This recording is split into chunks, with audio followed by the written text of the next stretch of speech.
C'est bon? Ouais. Alors, je fais comme si je me levais. C'est ça. C'est parti. J'arrive. Alors voilà, j'arrive. Voilà, j'ouvre ma fenêtre. Voilà. Je regarde. Voilà. Après, je reviens là.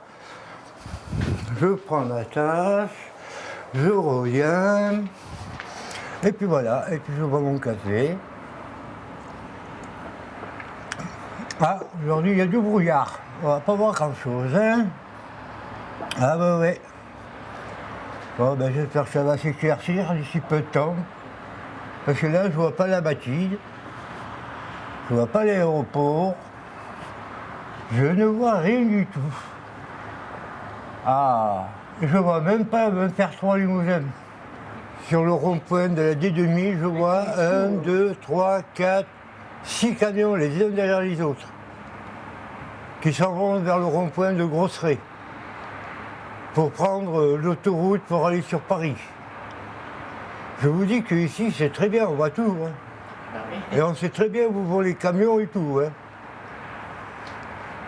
Tout phare allumé. Voilà. Et comme ça, on regarde les camions, ça laisse le temps passer. Voilà. Voilà, c'est magnifique. Et on ne voit jamais les mêmes camions passer. On voit les routiers, on voit les convois exceptionnels, accompagnés des CRS à moto. Ah, je vois beaucoup de choses. Hein. Et puis des fois, je prends des photos, je prends mon smartphone, et puis clic. Et je dis comme ça au moins c'est dans la boîte.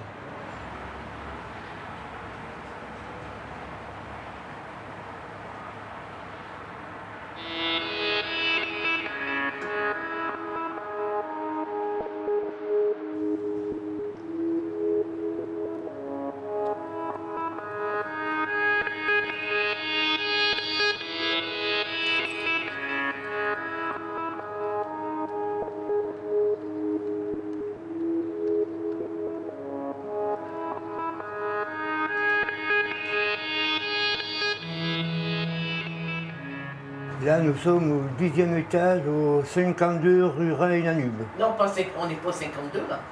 Au 32. 32 rue Reine-Danube. Sur la gauche, à gauche. À gauche, à gauche. Plus haut, là. Plus haut, vous avez le bâtiment de Valeo.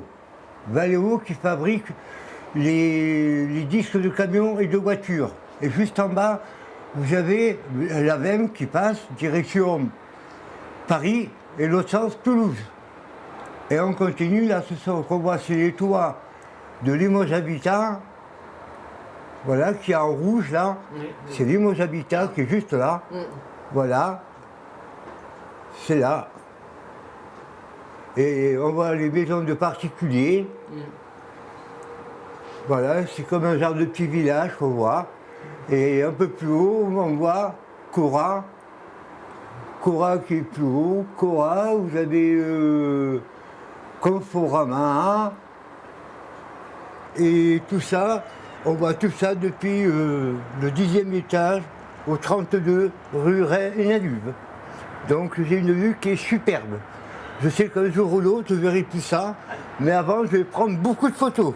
Vous savez, quand on est par exemple au premier étage, ou au deuxième ou au troisième, on ne voit pas ce que nous on voit au 10e étage.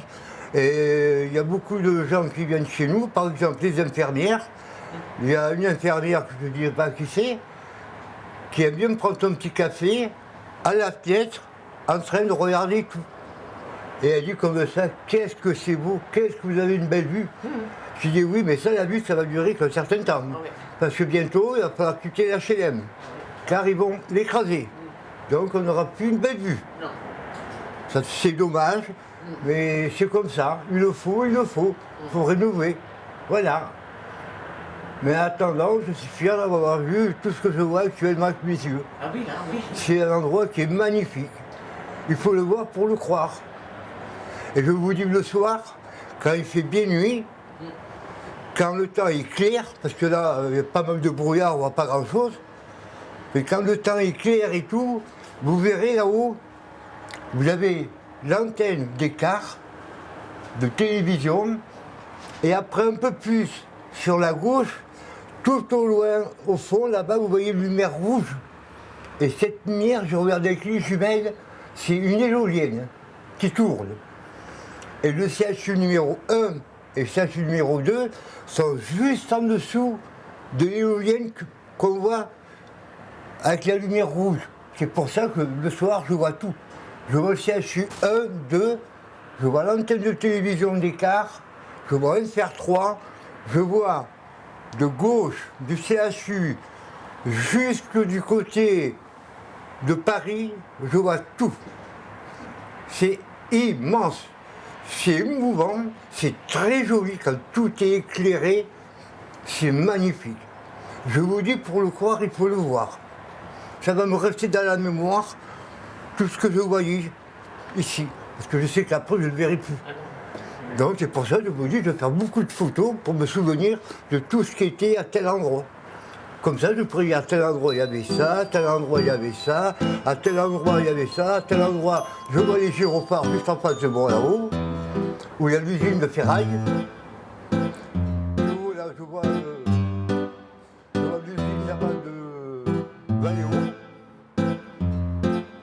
Après, il y a le brouillard. S'il veut s'en aller, le brouillard, on pourrait voir l'HLM de Limos Habitat, de Limos de France 3, et encore plus haut, bien sûr, pas pour le brouillard, on ne voit pas l'antenne d'écart. On voit bien ça, là, les chaussures là. Mm. Ouais. Il y a la farfouille qui habille. Je vais voir là-bas comment c'est. Ah oui, on voit bien Léon. Hein. Tu dis quoi là?